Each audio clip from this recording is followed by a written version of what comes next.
Assalamu alaikum everyone, welcome to my channel. This is Mohammed Bilal. Today we are starting our first lecture of microprocessor 8086. आज के lecture में हम brief history देखेंगे कि हमारे पास 8086 की फैमिली के अंदर एवोल्यूशन किस तरह आई 8008 से लेकर 8088 तक। इसके बाद नेक्स्ट फर्दर मोर हमारे पास जितने माइक्रो प्रोसेसर है उनकी टेक्नोलॉजीज़ कौन सी यूज़ की गई और उसके अंदर बाकी की फ़ीचर्स क्या थे और ड्रॉबैक्स क्या थे पिछले माइक्रो प्रोसेसर में और जो नेक्स्ट आने वाले थे उनमें। इसके बाद हम देखेंगे कि हमारे पास पेंटियम्स की सीरीज़ जो थी वो हमारे पास किस तरह आई और उनके अंदर हमारे पास क्या की फ़ीचर्स हमें मिले और क्या ड्रॉबैक्स थे उनसे पहले माइक्रो प्रोसेसर्स के अंदर। So let's start.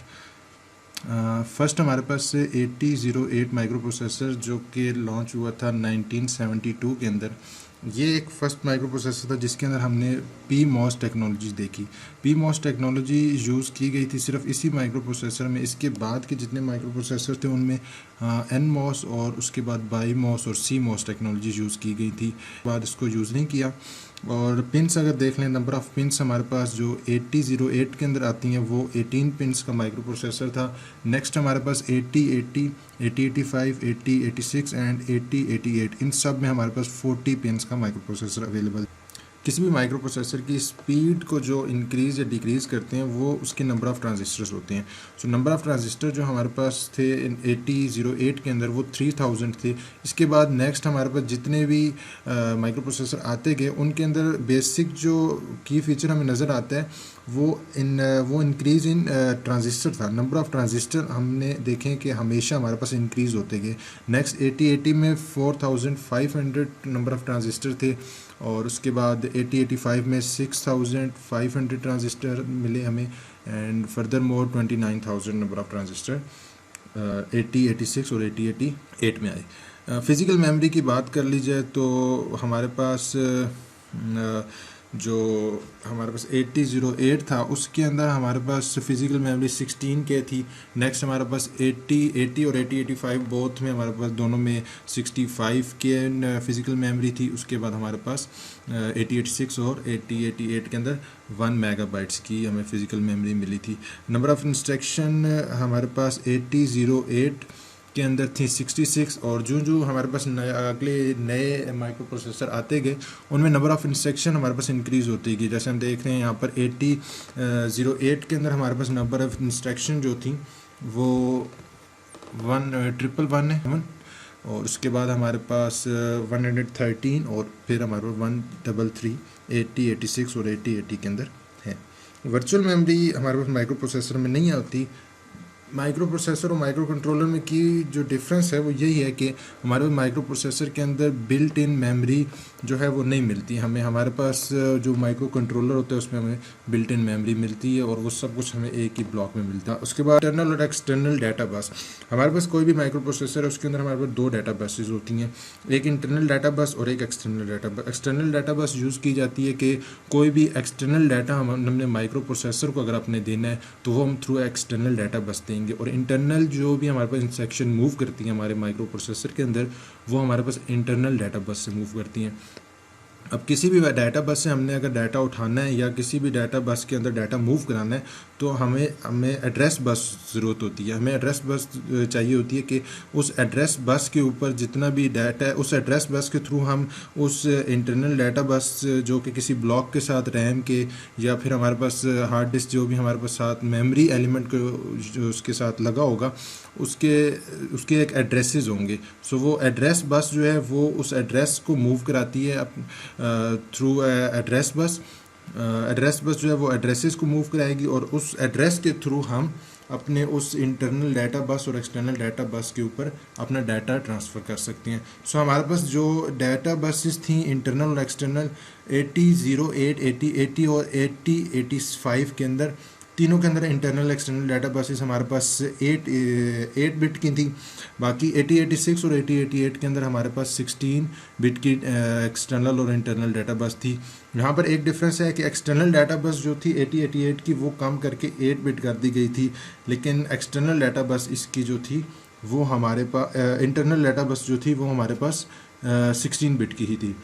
उसके बाद हमारे पास लास्ट डाटा टाइप जो फर्स्ट 3 माइक्रो प्रोसेसर आए थे उनमें हमारे पास सिर्फ हम 8 बिट का डाटा ही हम उसके ऊपर फैच करा सकते थे, लेकिन इसके बाद जो लास्ट हमारे पास 2 टेक्नोलॉजी थी उसके अंदर हम 8 या 16 बिट बोथ हम इन दोनों का डाटा ट्रांसफ़र करा सकते थे। इसके बाद हमारे पास नेक्स्ट जो फैमिली आगे इंटेल माइक्रो प्रोसेसर की आती है वो 8086 से लेकर पेंटियम प्रो तक आती है। इसके अंदर हमारे पास ये ईयर्स जो हैं वो आप देख सकते हैं अपनी स्क्रीन के ऊपर। 1978 में हमारे पास फर्स्ट 8086 जो कि लॉन्च हुआ था एनमॉस टेक्नोलॉजीज़ के साथ। इसके अंदर हमारे पास क्लॉक रेट जो था वो 3 to 10 मेगाहर्ट्ज़ था। क्लॉक रेट भी एक की फीचर है किसी भी माइक्रो प्रोसेसर की स्पीड को चेक करने का। क्लॉक रेट हम देख रहे हैं कि हमारे पास आगे इंक्रीज़ कर रहा है, एक्सपोनेंशियली हमारे पास इंक्रीज़ करता जा रहा है। नंबर ऑफ़ पिंस देख लीजिए तो हमारे पास 40 पिंस 8086 में अवेलेबल हैं, 68 पिंस 80286 के अंदर अवेलेबल हैं। इसके बाद आगे हमारे पास जो 80386 है इसमें 6 to 33 पिंस अवेलेबल हैं, एंड 80486 में 25 to 33 पिंस अवेलेबल हैं। उसके बाद हमारे पास पेंटियम और पेंटियम प्रो जो आए हैं उनके अंदर हमारे पास 60 और 60 या 66 पेंटियम में थी, और जो पेंटियम प्रो था उसके अंदर हमारे पास 150 पिंस अवेलेबल थी। टेक्नोलॉजी देख लें तो हमारे पास एनमॉस टेक्नोलॉजी यहाँ तक आई है 80286 तक। उसके बाद हमने 2 माइक्रो प्रोसेसर ऐसे देखे 80386 और 80486 के अंदर जिसमें हमारे पास सीमॉस टेक्नोलॉजी यूज़ की गई थी। इसके बाद लास्ट हमारे पास पेंटियम सीरीज़ के जो फर्स्ट 2 आए थे उनमें हमारे पास बाई सीमॉस टेक्नोलॉजी यूज़ की गई थी। इसके बाद हम नंबर ऑफ़ पिंस यहाँ देख सकते हैं कि 40 68 132 168 273 387 ये number of pin with respect to micro processor as mention above आप देख सकते हैं इसको। इसके बाद हमारे पास नंबर ऑफ़ ट्रांजिस्टर जो कि मैंने पहले ही बताया कि इंक्रीज़ करते हैं हमने अगर अपने माइक्रो प्रोसेसर की स्पीड इंक्रीज़ करनी है।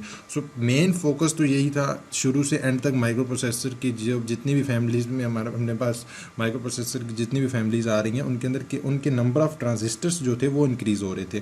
सो यहाँ पर देख लें आपके नंबर ऑफ़ ट्रांजिस्टर 29,000 थे 8086 में। नेक्स्ट जो आया हमारे पास 80286 उसमें 1,34,000 नंबर ऑफ़ ट्रांजिस्टर मिले, फिर 2,75,000 and then 1.2 million, 3.1 million and 5.5 million in Pentium Pro. So virtual memory जो हमें 8086 तक नहीं नज़र आई। इसके बाद हमारे पास वर्चुअल मेमोरी 80286 में 1 गीगाबाइट्स, फिर हमारे पास 64 टेराबाइट्स की हमारे पास वर्चुअल मेमोरी मिली आगे जितने भी हमारे पास पेंटियम प्रो तक माइक्रो प्रोसेसर आए हैं। फिज़िकल मेमोरी देख लें तो 1 मेगाबाइट्स 8086 की थी, 16 मेगाबाइट्स हमारे पास थी 80286 की। उसके बाद हमारे पास 3 जो माइक्रो प्रोसेसर आए हैं उनके अंदर हमारे पास 4 गीगाबाइट्स है, और लास्ट वाला 64 गीगाबाइट्स तक हमारे पास पेंटियम प्रो आया है। देन इंटरनल एक्सटर्नल डाटा बस, पहले 2 जो हमारे पास हैं इन दोनों की हमारे पास 16 बिट इंटरनल डाटा बस है, और एक्सटर्नल भी ये मैं पीछे एक्सप्लेन कर चुका हूँ इंटरनल एक्सटर्नल डाटा बस का क्या यूज़ होता है विद एड्रेस बस। और उसके बाद हमारे पास जितने भी हमारे पास जो ये वाली फैमिली आई है 80386 से पेंटियम प्रो तक, इसकी इंटरनल डाटा बस जो थी वो 32 बिट्स की थी, लेकिन एक्सटर्नल डाटा बस में डिफरेंस आता है। हमारे पास पेंटियम के अंदर 64 और पेंटियम प्रो के अंदर 64 बिट्स की हमारे पास एक्सटर्नल डाटा बस थी। मतलब हम एक्सटर्नली अगर डाटा अपने माइक्रो प्रोसेसर में इन करा रहे हैं तो वो हम 64 बिट्स का डाटा भी इन करा सकते हैं। ये एक प्लस पॉइंट था इन 2 पेंटियम सीरीज़ का। उसके बाद हमारे पास जो एड्रेस बस है वो डिफरेंट है, मेंशन है स्क्रीन पर। 20 हमारे 8086 में थी, 24 32 एंड ये तीनों में हमारे पास 32 मिली है, और लास्ट पेंटियम प्रो में हमें 36 बिट की हमें एड्रेस बस मिली है। डाटा टाइप जो है वो हमारे पास 8 या 16 बिट, हम इन दोनों का डाटा अपने 8086 और 8286 के अंदर हम डाटा टाइप जो थी हम 8 बिट का डाटा भी हम फैच करा सकते थे, और 16 बिट का भी, इन दोनों बिट्स की हम इंस्ट्रक्शन फैच करा सकते थे। इसके बाद हमारे पास जितने भी चारों माइक्रो प्रोसेसर आए हैं इनके अंदर 8 बिट का डाटा भी फैच हो सकता था, 16 बिट का डाटा भी फैच हो सकता था, विद 32 बिट का भी डाटा फैच हो सकता था। इसके बाद हमारे पास आते हैं पेंटियम सीरीज़ शुरू हो जाती है माइक्रो प्रोसेसर की। ये अब इसके अंदर हमारे पास टेक्नोलॉजी बाई सीमॉस यूज़ हुई है। नंबर ऑफ़ ट्रांजिस्टर इंक्रीज़ करते गए हैं, 7.5 मिलियन से लेकर 220 मिलियन हमें नज़र आ रहे हैं। ITM 2 जो माइक्रो प्रोसेसर है उसके अंदर। उसके बाद कैशी मेमोरी का एक नया इसके अंदर हमारे पास एक फ़ीचर हमें देखने को मिलता है कि 512 केबीज़ की हमें कैशी मेमोरी मिलती है। कैशी मेमोरी जो होती है बेसिकली वो इसलिए होती है कि जब आप रियल टाइम के अंदर कोई डाटा कुछ देर के लिए स्टोर कराना चाहें तो वो हम कैशी मेमोरी में स्टोर कराते हैं, बजाय इसके कि उसको हम रैम या हार्ड डिस्क के अंदर स्टोर करें। तो हम कुछ देर के लिए उसे हम कैशीज़ में स्टोर कराते हैं, उसके बाद ये क्लियर हो जाती हैं। ये अमूमन छोटे साइज़ की होती हैं, तो इसी वजह से हमारे पास जो स्टार्ट में आए थे पेंटियम, उनके अंदर 512 की कैशी मेमोरी मिली थी पेंटियम 4 तक। और नेक्स्ट जो आइटेनियम 2 आया था उसके अंदर हमें 3 MB की कैशी मेमोरी मिली थी। फिजिकल मेमोरी हमारे पास चारों की 64 गीगाबाइट्स है और साथ वर्चुअल मेमोरी 64 टेराबाइट्स है। इंटरनल एक्सटर्नल बस देख ली जाए तो वो इंटरनल एक्सटर्नल बस हमारे पास इस तरह की इंटरनल डाटा बस जो है 32 की है पेंटियम 1, पेंटियम 2 और पेंटियम 3 में और पेंटियम 4 में। और जो लास्ट हमारे पास आइटेनियम 2 आया था उसके अंदर हमारे पास 64 की इंटरनल डाटा बस थी और 64 की ही एक्सटर्नल डाटा बस थी। एक्सटर्नल डाटा बस सब में हमारे पास 64 बिट की मिली है। इसके बाद एड्रेस बस जो है वो फर्स्ट 3 जो पेंटियम 2, पेंटियम 3, पेंटियम 4 में 36 की थी, लास्ट वाली में 64 की थी। और डाटा टाइप देख लें तो 8, 16 और 32 की हम इंस्ट्रक्शन फैच करा सकते थे पेंटियम 4 तक। और आइटेनियम 2 के अंदर हमें एक एक्स्ट्रा 64 बिट्स की भी हम इंस्ट्रक्शन फैच करा सकते थे। So that's all for today. Next lecture में हम इंशाल्लाह कवर करेंगे हमारा 8086 का प्रोसेसर को हम डीपली पढ़ेंगे, व्हाट इनसाइड इन 8086 प्रोसेसर, उसके अंदर हमारे पास किस तरह डाटा फैच होता है, डाटा हमारे पास ALU और कंट्रोलर में जाता है और उस किस तरह हमारे पास सारी इंस्ट्रक्शन होती है। उसके बाद हम कोडिंग करेंगे। चैनल को सब्सक्राइब कर दीजिएगा और साथ लगे बेल आइकन को प्रेस कर दें। So thank you very much. Okay, अल्लाह हाफिज़।